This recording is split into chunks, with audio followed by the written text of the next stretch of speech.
Are you excited? What are you gonna name it? I don't know.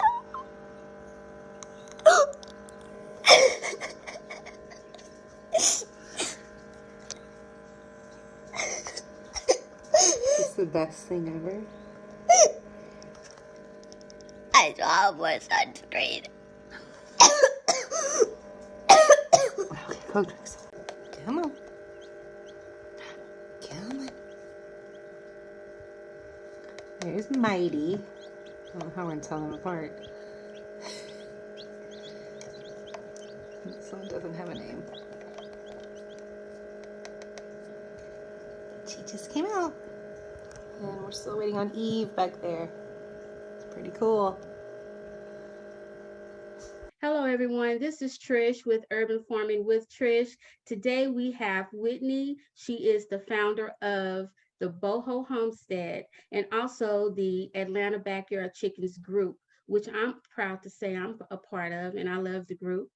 So if you guys haven't, joined the Atlanta Backyard Chickens group, you have to join. Especially, even if you don't have chickens, it's just a fun group to be in. Anyway, hi Whitney. Hi, I'm glad you're here. thanks for having me. I love talking about chickens. I know, right? I still have some. I mean, they make you mad sometimes and get on your nerve, but you can't help but love them. I know.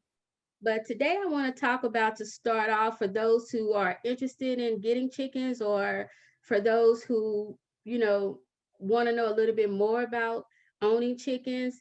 What can you tell us about the beginning, like when you first get your chickens? What's your best advice?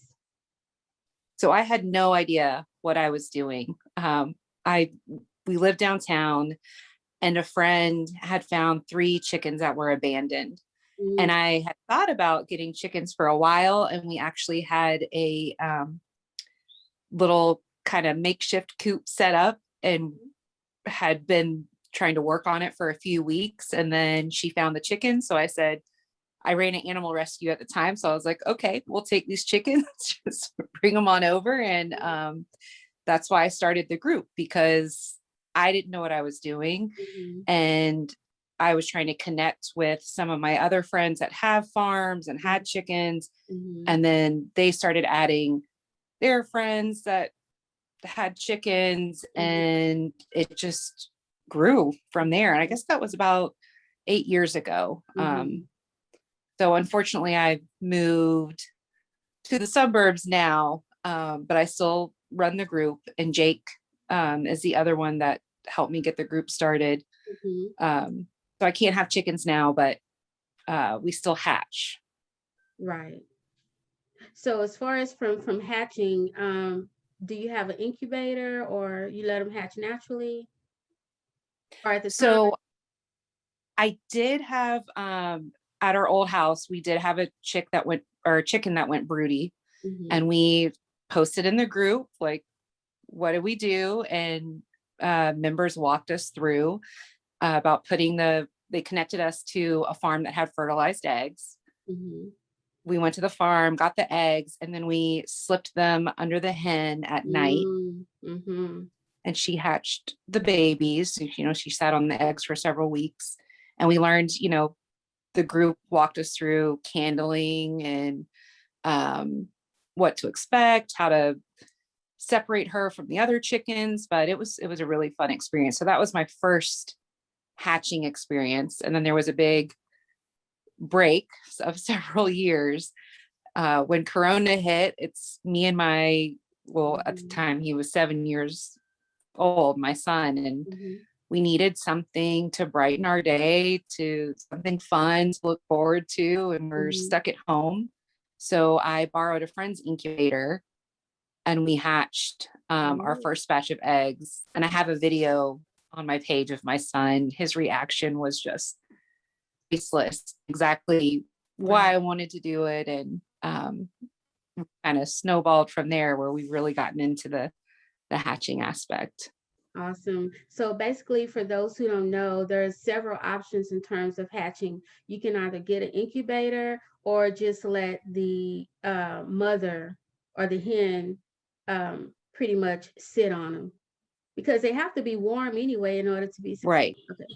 All right. So there's two ways that in order to hatch chicks, you can use the incubator or you can put the eggs or use a broody hen, correct? Right. Right. And so the incubator, I think it takes what, 21 days in order for a chick to hatch? Is it 21 days? I should, I need to look at my notes.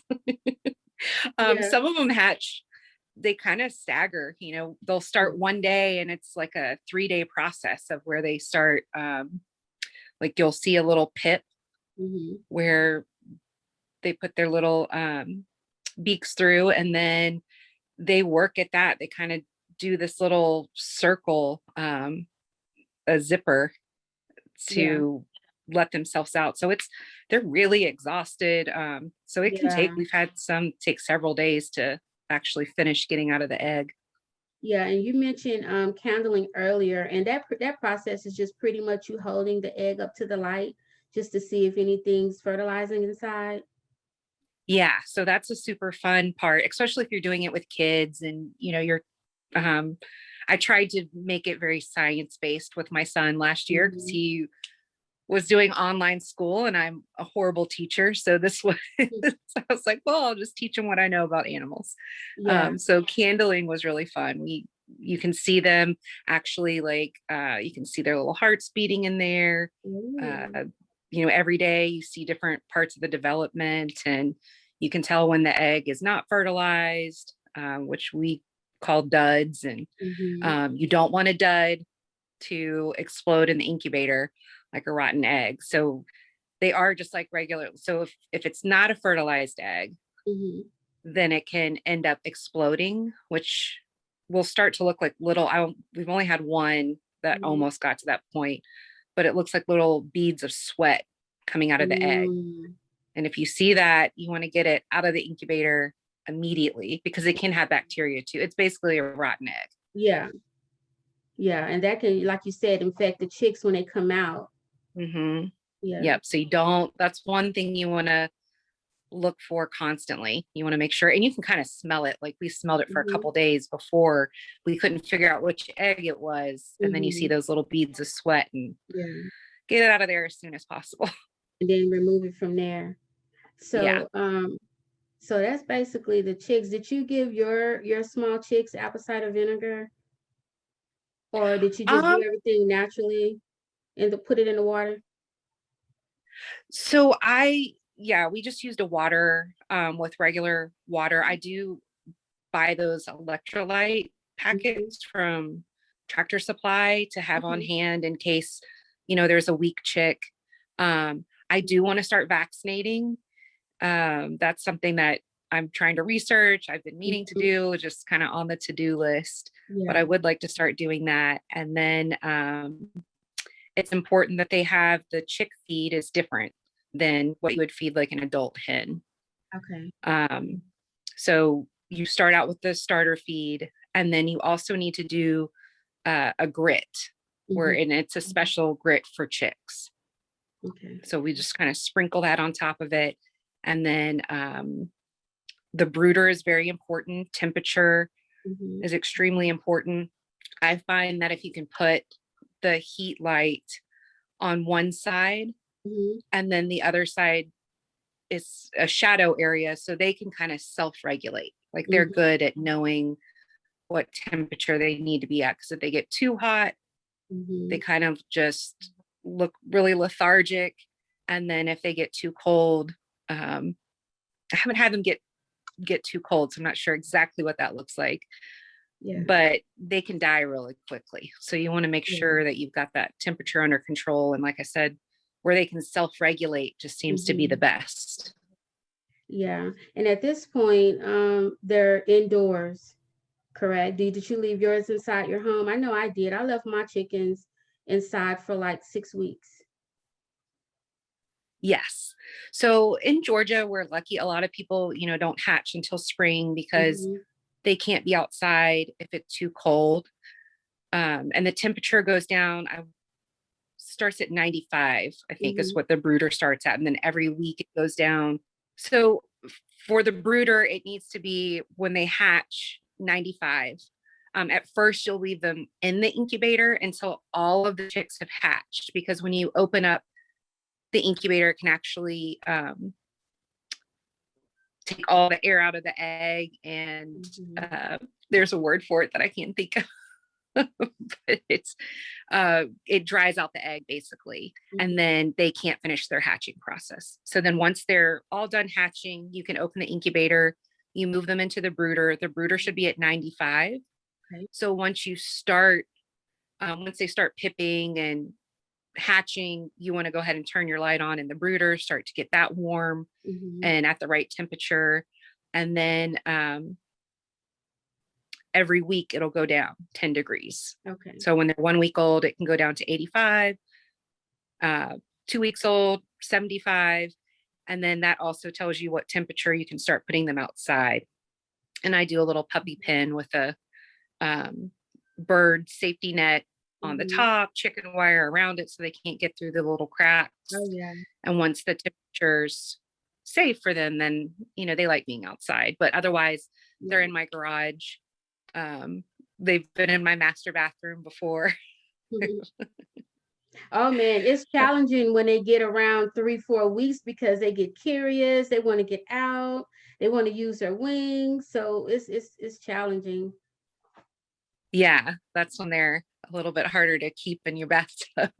Yeah, that too. And they start getting messy. Yeah, that part. But the benefit is when they leave the nest for the first time and they able to go to their forever home inside the coop, they be so happy. They want to get out. Yeah. They really enjoy it once you start putting them in that little puppy pen and letting them, be outside. And we usually, if we do a big hatch, then we'll have farms. A lot of my friends have farms, and they already told me what breeds they want. And so those are the eggs that I go and get so that they can take the chickens. And we usually, when they're a few days old, go ahead and let some people take them. And then my son usually picks a couple that are his favorites. And we keep those for a few more weeks. And he really enjoys, getting to know their little personalities. And then those usually go to close friends. So we still get photos of a lot of the chicks that we raised. And it's a lot of fun. That's one thing I didn't know, Whitney. I didn't know they had their own personalities. I thought they were just chickens. I assumed so, but to just actually see it, it's really cute. It's really cute. They are their own individual hens. They're their own chicken. They really are. They're like parrots, kind of. I mean, not as smart, but they definitely have little personalities. And, some are really shy. Some love to be cuddled. We had a chick that my son named Pearl that he was super attached to, and you could call her name and she would jump out of the brooder and jump on his hand, jump on his shoulder, and he could walk around the house, and she was just happy as could be. And they know their names. I think they can remember up to 100 names according to online. I mean, it's true. I know mine. All they know is snack. That's all they care about. It's just getting their snacks. That's it. That's their life.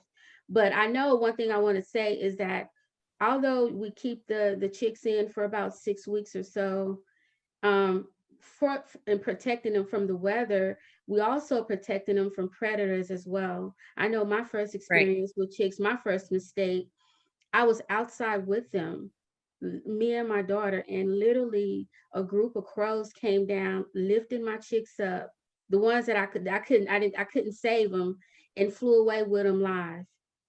I can only say, oh no, man, that was a horrible day for us in this home. We cried. Because they were still alive, and you could just see the look on their faces. Oh They didn't no. understand what was going on or whatever. That was my first hard lesson. And after that, I'm like, okay, I'm going to have to be this obsessed chick mom. I became an obsessed chick mom to make sure that will never happen again. So everything and everybody likes chicken. Yeah, everything will eat the chickens. I didn't know about the hardware cloth. When we built our coop in Atlanta, Mm-hmm. you assume chicken wire is what you use for a coop. Mm-hmm. And then we had posted in the group photos and people said, oh no, you can't use chicken wire. You have to use hardware cloth. Mm-hmm. And I'd never even heard of it or knew. I guess chicken wire is just to keep the chickens in, but it doesn't Mm-hmm. keep the predators out. Right. I think the most important thing as far as owning chickens is having a secure coop.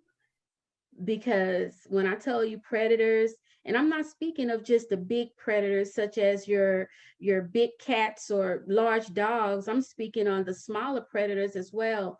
Again, everything wants to eat chickens, so protecting your chickens is just the Everything. important.